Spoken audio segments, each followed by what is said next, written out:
dio a sus discípulos diciendo: tomen y coman todos de él, porque este es mi cuerpo que será entregado por ustedes. Señor mío, Dios mío, Señor mío, Dios mío. Del mismo modo, acabada la cena, tomó el cáliz y dando gracias luego lo pasó a sus discípulos diciendo: tomen y beban todos de él, porque este es el cáliz de mi sangre de la alianza nueva y eterna que será derramada por Cristo por muchos para los pecados. Hagan esto en conmemoración mía. Señor mío, Dios mío, Señor mío, Dios mío, Señor mío, Dios mío. Hermanos, este es el sacramento de nuestra fe. Anunciamos su muerte, proclamamos su resurrección del Señor. Así pues, Padre, celebrar ahora memorial de la muerte y resurrección de tu Hijo, te ofrecemos el pan de vida y el cáliz de salvación, y te damos gracias, porque nos haces dignos de servir de tu presencia. Te pedimos humildemente que el Espíritu Santo congregue en la unidad. Acuérdate también, hermanos, se olviden la esperanza de la resurrección, y a todos los que han muerto con misericordia, admítenos a contemplar a vuestro rostro. Ten misericordia a todos nosotros, y así como María, la Virgen Madre de Dios, su esposa José, los apóstoles y cuatro discípulos de los tiempos, merezcamos de Jesucristo compartir la vida eterna y cantar sus alabanzas. Por Cristo, con Él y en Él. A ti, Dios Padre omnipotente, en la unidad del Espíritu Santo, toda la gloria, por los siglos de los siglos. Amén. Vamos a dirigirnos al Padre con la oración que mismo su Hijo nos ha enseñado. Padre nuestro que estás en el cielo, santificado sea tu nombre. Venga a nosotros tu reino, hágase tu voluntad en la tierra como en el cielo. Danos hoy nuestro pan de cada día, perdona nuestras ofensas, como también nosotros perdonamos a nuestros ofensores.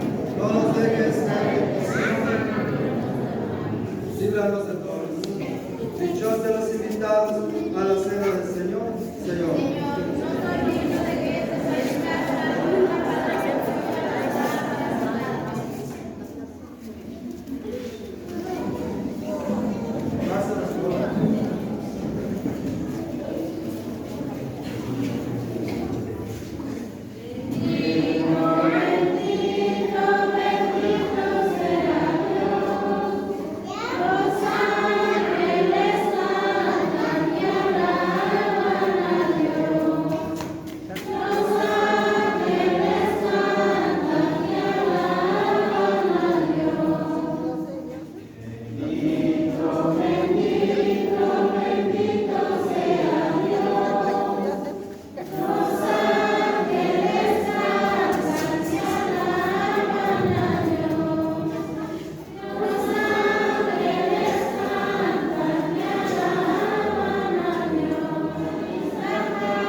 y consejo deseo usted permanezca para siempre. Amén. Hermanos, que el Señor sea nuestra alegría, podemos ir en paz. Dulce Madre